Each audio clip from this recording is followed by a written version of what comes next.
안녕하십니까. 전성철입니다. 여러분, 최근 우리가 한 1년 동안에 여러 정말 우리 정치인들 스캔들이 있었지 않습니까? 박원순, 오거돈, 조국, 추미애, 김경수, 여러 혐의들을 받고 있는 스캔들들이 있었는데요. 사실 이 사건들을 이렇게 보면서 저는 우리 국민들의 법 감정이 지난 한 10년 사이에 엄청나게 고도화됐다 이런 생각을 했습니다. 사실 이 사람들이 여러 가지 그런 혐의들이 있었지만 이 중에 상당 부분은 아마 10년 전에만 해도 별로 우리 사회에 큰 이슈가 안 됐을 거예요. 사실 우리 단일 민족 아닙니까? 그죠? 한 다리만, 두 다리만 건너면 안 걸리는 사람이 없는 그런 사회에서 또 남존여비의 그런 유교적인 문화도 있었고, 그래서 사실 그때의 법 감정은 지금과는 많이 달랐죠. 그죠? 별로 시비를 안 거는 경우가 많았죠. 그래서 서로 봐주고 덮어주고 하는 건데, 이제는 아니죠. 그죠? 이제 세상이 정말 엄청나게 달라진 겁니다. 이제는 정말 모든 것을 법의 잣대로 지어야지 않습니까? 그죠? 네. 그래서 우리가 사는 방법도 달라져야 됩니다. 네. 그래서 사실은 얼마 전까지만 해도 그 패러다임이 달라졌어요. 예를 들어서 우리가 교통사고를 냈다 칩시다. 옛날에 우리 머릿속에 제일 먼저 떠오르는 건 아마도 경찰서에 내가 아는 사람이 누구냐 이거 생각이 떠올랐을 거예요. 근데 이제는 그게 달라져야 돼요. 경찰서에 누구를 아는가가 아니라 내 변호사를 먼저 연락을 해야 되겠다. 이런 식으로 생각이 달라져야만 이 시대를 평탄하게 지혜롭게 살 수 있다. 이것이 바로 제가 오늘 여러분들이 드리고자 하는 메시지입니다. 한마디로 지금 이 시대를 이야기하자면 누가 누구를 봐주기가 너무너무 힘들어져 버렸어요. 그죠? 네. 그 가장 직접적인 원인이 뭐겠습니까? 두 가지예요. 하나는 언론의 자유가 거의 무한대로 확대가 되면서, 둘째로 소위 언론사가 너무 많아진 거예요. 여러분, 우리나라에 지금 인터넷 매체라는 것이 엄청나게 성행하고 있는데, 그까지 다 합쳐서 지금 우리나라의 언론사가 대충 추산해서 몇 개나 되는지 아십니까? 10,000개가 된다 그래요. 10,000개가. 그 중에 상당 부분은 1인 언론사죠. 그런데 그 중에 기자를 데리고 있는 언론사도 한 반이 된다는 거예요. 4,5,000개가 기자를 데리고 언론사 역할을 하고 있다는 거예요. 물론 인터넷으로 띄우는 거죠. 근데 이 사람들의 힘이, 이 언론사들의 힘이 만만치 않다는 거죠.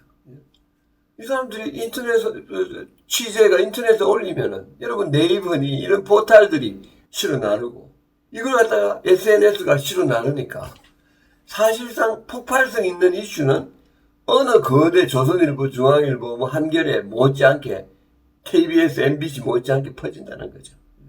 근데 일단 기사화가 되면은 이거를 마음대로 하기가 참 힘들죠. 아무리 힘센 자라도 그 마음대로 좌지우지하기가 거의 불가능하지 않습니까?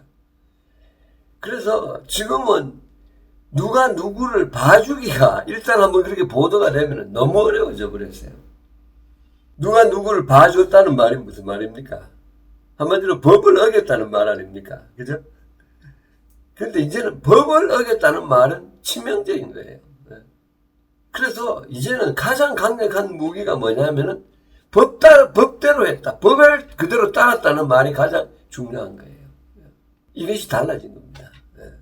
여러분 한번 생각해 봅시다. 우리의 삶에서 우리가 당할 수 있는 사고가 얼마나 많습니까? 그죠? 교통사고를 일으킬 수도 있고, 술집에서 어쩌다 보면 싸움이 벌어질 수도 있고, 채권 시비, 부부 갈등, 재산 갈등, 또 자녀가 어떤 비행을 저질 수도 있고, 도박, 어쩌다 보면 성추행, 이런 것들을 당했을 때 사실 수많은 사람들에게 대부분 이런 거는 첫 경험이에요. 그죠? 그게 엄청나게 당황하네요. 당황하니까 그냥 엉겁결에 온갖 짓들을 하게 되는 게 사실은 일반인들이 너무나 쉽게 보이는 행태죠. 그래서 법을 또 어기는, 은폐하고 조작하고 하면서 어글에서 점점 더 약점이 커지는 그런 일들이 요즘 비일비일합니다. 근데 요즘은 쏘기가 참 힘들잖아요. 그죠? CCTV가 도처에 다 있죠. 카메라, 누구나 다 카메라 하나씩 있죠. 녹음기 있죠. SNS 있죠. 이런 사회에서 우리가 살아남기 위해서는 정말 옛날과는 다른 대응법이 필요한 거예요. 그래서 이거를 제대로 대응하기 위한 지혜를 가져야 됩니다. 그게 21세기의 한국이라는 나라를 사는 가장 중요한 지혜가 되고 있어요. 그거를 하기 위해서 제일 필요한 게 무엇일까요? 바로 당신이 믿을 수 있는 의논 상대입니다. 그 의논 상대가 바로 제가 오늘 이 화두로 뽑은 주치 변호사라는 겁니다. 여러분, 변호사를 모든 사람들이 생각할 때 얼핏 법원에 갈 때 필요한 사람이라고, 아니면 검찰에 갈 때 필요한 사람이라고 생각하시는 경우가 많은데 그렇지 않아요. 선진국에서 이 법치가 확립된 나라에서는 변호사가 하는 일은 법원에도 가고 검찰에도 가고 하지만 가장 중요한 것은 소위 이 당사자의 전략을 세우는데 가장 중요한 역할을 하는 사람들이죠.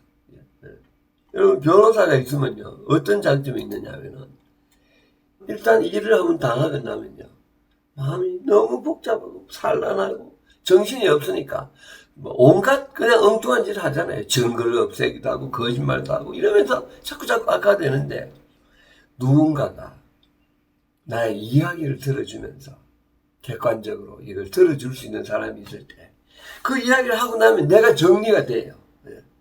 그래서 조금 더 침착하게 생각할 수 있고 정돈되게 생각할 수가 있는 거예요. 근데 변호사하고 의논하는 게 제일 좋아요. 그 의논 상대가 만약에 또 하나의 아마추어면 둘이 합쳐서 더 엉망될 수가 있잖아요. 근데 변호사가 주는 가장 큰 장점은 변호사하고의 대화는 소위 특권적인 대화예요. 함부로 다 외부에 노출될 수가 없는 대화예요. 법으로 그거를 보호해주고 있어요. 만일 당신이 의논한 그 변호사가 이걸 만약에 노출시키면은 그 사람 변호사 박탈당할 수 있고 형사법도 될 수가 있어요. 그렇기 때문에 변호사하고는 안심하고 당신의 모든 생각과 모든 아약점을 다 노출시킬 수가 있고, 그렇기 때문에 거기서 올바른 전략이 나올 수가 있는 거예요. 그리고 그 사람이 법을 기본적으로 알기 때문에 법의 테두리를 벗어나지 않게 해요. 그래서 또 다른 실수를 하는 것을 막아주는 장점이 있죠. 변호사가 무엇으로 먹고 사는 것 같으세요? 변호사가 법에 대한 지식으로 먹고 산다고 생각하시면 그건 오해입니다. 그거는 마치 미술가가 캔버스하고 붓으로 먹고 산다고 생각하는 것 같은 거예요. 변호사가 가진 가장 큰 장기는 한마디로 말해서 논리성에 대한 훈련입니다. 그걸 우리가 질서라고 그러죠. 복잡한 가운데서 질서를 창출하는 사람이에요. 저희가 변호사이기 때문에, 저는 미국에서 변호사가 되었습니다. 우리 로스쿨에서 첫 시간에 우리 교수가 나와서 변호사가 하는 일이 뭐냐 하니까 뭐 손들어가 뭐라고 그러니까 다 아니다. 변호사의 본분이라는 것은 혼돈 속에서 질서를 찾아주는 것이다. 무엇이 선이고 무엇이 후며 무엇이 더 중요하고 무엇이 덜 중요한 걸 이걸 전체적인 틀 안에서 짜가지고 가장 합리적인 결정을 내릴 수 있게 해주는, 그게 바로 변호사가 창출하는 가치예요. 법에 대한 지식이 아니에요. 그것을 검사, 판검사, 변호사 하면서 그거 배우는 거예요. 로스쿨에서 배워간 걸 바탕으로. 그래서 이런 걸 할 수 있는 사람이 바로 주치 변호사입니다. 그리고 우리가 퍼스널 로이어라고 그러죠. 자기 전담 변호사라는 거예요. 그럼 그런 사람 하나 있으면 좋지 않겠습니까? 얼마나 편하겠어요. 그죠? 안심하고. 근데 우리나라는 이 소위 퍼스널 로이어, 주치 변호사의 개념이 거의 없었어요. 있을 수가 없었어요. 왜? 일제시대 때 그 판검사 제도가 그대로, 변호사 제도가 그대로 도입이 돼서 우리나라는 오랫동안 변호사를 양성하는 제도 자체가 없었습니다. 판검사 한 사람이 나와서 하는 거예요. 판검사 수를 해봐야 얼마 됩니까? 그게 항상 부족했고, 이 변호사 된 사람들도 판검사 하면서 그 영감님, 그게 버릇이 돼가지고 친절하지가 않았어요. 당신이 가진 그런 문제점을 친절하게 듣고 같이 고민해주는 그런 변호사가 있기가 참 힘들었어요. 대부분의 사무장에서 했어요. 변호사는 나중에 도장만 찍는 경우도 허다했다고 그래요. 그래서 우리나라는 이 퍼스널 로의 소위 주치 변호사가 있기가 참 힘들었는데 지난 이 20, 30년 사이에 우리나라 법조계에 거대한 변화가 생겼지 않습니까? 그죠? 여러분, 얼마 전에, 한 6개월 전에 우리나라 신문에 아주 대서특필된 게 있었어요. 우리나라 변호사 수가 3만 명이 넘었다는 거예요. 여러분, 우리나라 변호사가 1970년에 비해서 지금 얼마나 늘었냐? 50배가 늘었어요. 그 사이에 미국은 몇 명 늘었느냐? 5배 늘었고, 일본은 4배 정도 늘었어요. 우리는 아직도 미국 변호사 수가 우리하고 법제도가 비슷한 독일에 비해서 또 아직 5분의 1밖에 안 됩니다. 앞으로 더 느는데 다행히 계속 늘게 돼 있어요. 여러분, 우리나라 변호사가 왜 이렇게 급속하게 늘게 된지 아십니까? 그 YS 대통령 덕분이에요. YS 대통령이 대통령하면서 소위 그 유명한 사법개혁이라는 걸 했잖아요. 그래가지고 그때까지는 변호사 1년에 100명도 안 뽑았어요. 30명씩 뽑을 때도 있었어요. 그러던 게 지금은 적어도 우리가 1000명씩 뽑고 그러다가 로스쿨이라는 제도로 바뀌었잖아요. 지금 로스쿨 때문에 우리나라는 1년에 1700명씩 늘고 있어요. 변호사가. 그러니까 이제 우리가 소위 퍼스널 로예요. 주치 변호사를 둘 수 있는 여건이 된 거예요. 우리나라의 변호사의 대부분은 판검사 안 한 사람들이기 때문에 이제는 정말로 고객에 대한 서비스가 뭔지를 알아요. 자기가 먹고 살아야 되니까 친절하고 자상한 변호사들이 급속도로 늘고 있습니다. 여러분, 주치 변호사가 이제 하는 역할을 여러분 이제 좀 아시겠죠? 그죠? 네. 그래서 주치 변호사를 여러분들이 한 사람씩 선정하셔야 됩니다. 당신하고 케미가 맞고, 네. 그리고 똑똑하고 머리가 제대로 돌아가는지, 그리고 정말 사람이 정성을 가지는 소위 프로페셔널리즘, 고객에 대한 그런 정성을 다하겠다는 그런 정이 있는지, 그런 사람 하나를 당신의 주치 변호사로 선정을 하시고, 그 사람하고 우선 인간적으로 충분을 맺어가셔야 되는 거예요. 1년에 몇 번 만나서 같이 밥도 먹고.